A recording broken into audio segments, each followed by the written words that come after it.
Welcome to Zoom In, Zoom Out, your global look at news from Taiwan. I'm Herel Hughes. Taiwan's Ministry of Environment introduced a new carbon fee in September, one that angered environmental groups and industry leaders alike. Before we zoom in on the debate with our guest today, let's first go to our reporter Joyce Sung as she breaks down the numbers. Let's take a look. After multiple meetings and months of deliberation, the Environment Ministry has made a long-delayed recommendation targeting the heaviest emitters with a basic carbon fee of just over $9 per metric ton of carbon emissions and preferential rates A and B for those who proactively reduce fumes. 只要他愿意减，那么这个优惠费率 B 就不要定得太高。那但是呢，也不能够太低，导致于说这些企业呢，他就没有要愿意去做这个减量。 The proposed fees would initially apply to companies emitting over 25,000 metric tons a year, a threshold that covers about 500 emitters who together account for 54% of Taiwan's total carbon emissions. That means the biggest polluters, expelling over 10 million tons a year, will have to pay over $93 million annually in basic carbon taxes. For environmental groups, these proposed rates are too low. They're calling big corporations giant babies for reportedly lobbying for revised preferential rates as low as under a quarter of a US dollar. 6块钱，如果我们再加上碳费执法打2折是多少钱？是1.2块钱。1.2块钱比我们台北市的专用塑胶袋还要便宜。 You can watch the full report on the TaiwanPlus website. Now, to further go over the ins and outs of the new carbon fee, we're joined today by Chris Shu, a campaigner at Greenpeace, who is also present at that protest we just saw. Chris, welcome to the show. Thank you for having me. Now, first we want to zoom in on the news from Taiwan. There's this fee now, but what does it mean in practice for businesses? The fee is actually, we call it the carbon pricing system, that the government imposed a certain fee rate based on the emission amounts made by those emitters. We call it entities. It's not actually all the entities have to observe this carbon fee system. It's actually 512 entities that will have to pay for the carbon fee. So the impact for the business is that they have to pay the extra cost for their emissions. And when will this take effect? Next year, but it's actually, they're trying to collect their data of their emission, but the actual time for collecting the carbon fee will start in 2026. And with this fee, is there a flat rate going forward, or is it expected to increase in the future?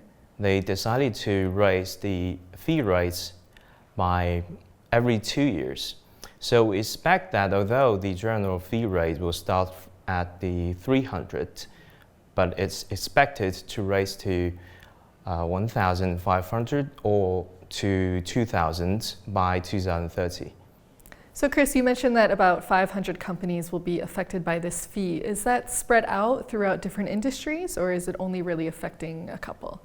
I would say the traditional industry might be the most impacted corporation comparing to the ICT industry, because they have a different structure of the carbon emission. For the traditional industry, they're basically all the carbon emission are made by their producing process.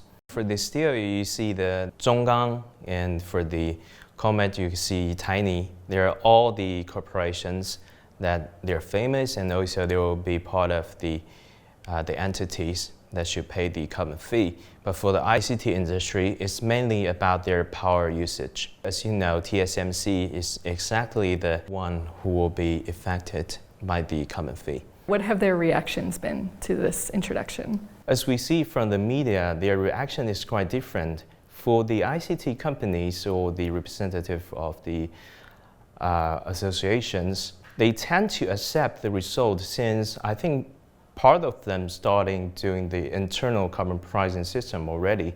So they're, I won't say happy, but they can accept the current fee rate, which is $300.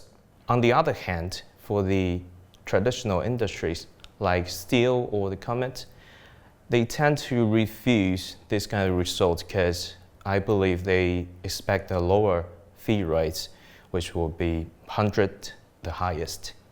And then there are descriptions of a preferential rate. Can you explain a bit more about what that is and how that will really look in practice? There's another two preferential rates. We just call it A and B. It's actually also an official phrase used in the Act. So for the preferential fee rates A, you have to submit the self-determined reduction plan and have to fit the certain goal of the reduction, which is follow the rules set by the science-based initiatives targets. So for the preferential rates B, you have to fit the NDC, nationally determined contributions, which mean that the Taiwanese government set the goal for our whole carbon reduction amount, and there will be a certain percentage, and it's also legally embodied in our regulations. As part of the carbon fee system right now for the preferential fee rates B, so for the corporation who want to use the preferential rate B, they have to submit the plan that stick to those NDC target. So why does a preferential rate exist? Because based on the opinion of the ministry, they believe that if they impose this kind of fee rates directly, the competitiveness of the industry might be damaged, and it will be difficult for the steel or the cement industry to compete with the foreign companies, such as those from maybe Southeast Asia or from Japan and Korea. So that's why the government decided to insert this kind of preferential system into the current act. And what has the reaction been from activists and other environmental groups in Taiwan? Of course, the reason why we will have those kind of protests, which means we do not like to see those preferential system in the current act, because when we see the reports made by the LSE I believe in 2021, it says that they suggest the Taiwan's carbon fee system, that the rate should start from $300, but there's no such many of the preferential system in that. So when we see now they have the preferential rate A and B, these kind of beneficial system to the corporates will definitely damage the effect by the carbon fee system. And what's at the heart of the issue of putting a price on carbon for you? I think it's a system to make those emitters can internalize the external cost. But when we say the external cost, it also includes the damage, no matter to the buildings or to the people, made by the floods or the drought, those extreme weathers. We all know those extreme weathers is made by the climate change. And the carbon emission is the fact that caused the climate change. So if we want to keep our temperature rising less than the 2 degrees, we have to take the action to reduce the carbon emission as soon as possible. Well, now we want to zoom out and see how Taiwan's policy compares with the rest of the world. So some of the countries have a carbon tax. And actually, Taiwan's government was really specific in introducing a carbon fee as opposed to a carbon tax. Do you know why that was? I believe because based on the successful experience on the air pollution funds, they tend to use the similar system, which is the carbon fee, because it's collected and proceeded by only one ministry, which is the Ministry of Environment. That's why they tend not to use the carbon tax, because in the other country, the carbon tax is usually being collected by the Ministry of Finance. So it's totally, they have the same effect, but led by the different public sector. So Taiwan's policy is part of a much bigger story. We see in the European Union that they announced the Carbon Border Adjustment Mechanism, or CBAM, which is essentially a tariff on carbon-intensive products imported into the EU. Is Taiwan's policy a step towards aligning itself with other global standards?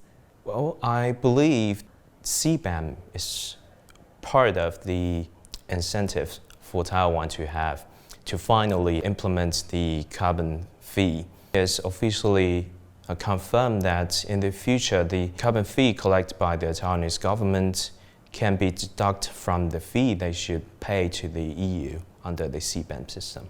And what about the US? How does Taiwan's policy compare to that? Since 2022, the US has developed the IRA, which is the Inflation Reduction Act.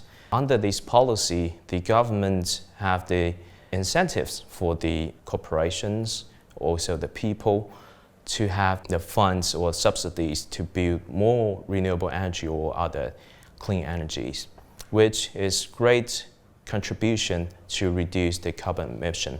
That's why we always says that the Taiwan should have the similar policy to greatly reduce the carbon emission, not only for the power supply, but also for those power incentive industry, like especially ICT industry. That's what they need. And also they have promised the RE100 initiative, which means there's ICT company like TSMC, they have to use 100% of renewable energy at a certain time. That's why we need to increase the renewable energy, just like US is doing right now. Well, it looks like many countries around the world, including Taiwan, are trying to take action when it comes to these carbon emissions. Is it too little, too late? Well, it's never be too late to take action, right? Because it's better than doing nothing. But we hope the Taiwanese government have to catch up with the other system. As we see, Korea has starting their ETS, the emission trading system, since 2015. So after that, they have directly limitation on the total carbon emission.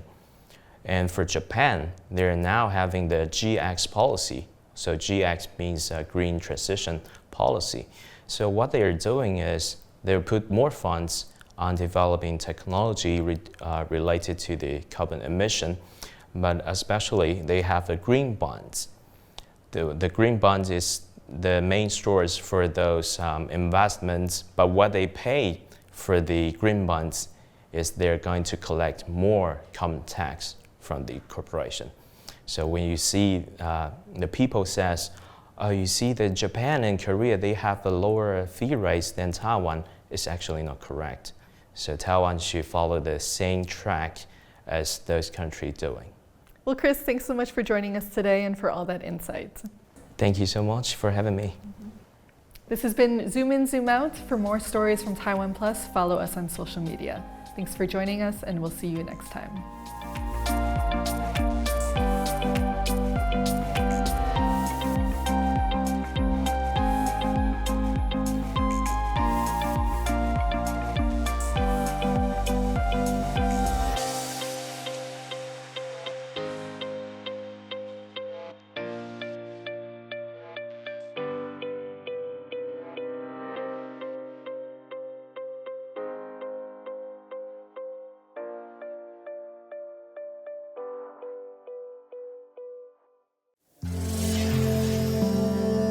Taiwan boasts a great number of trees that cannot be found anywhere else.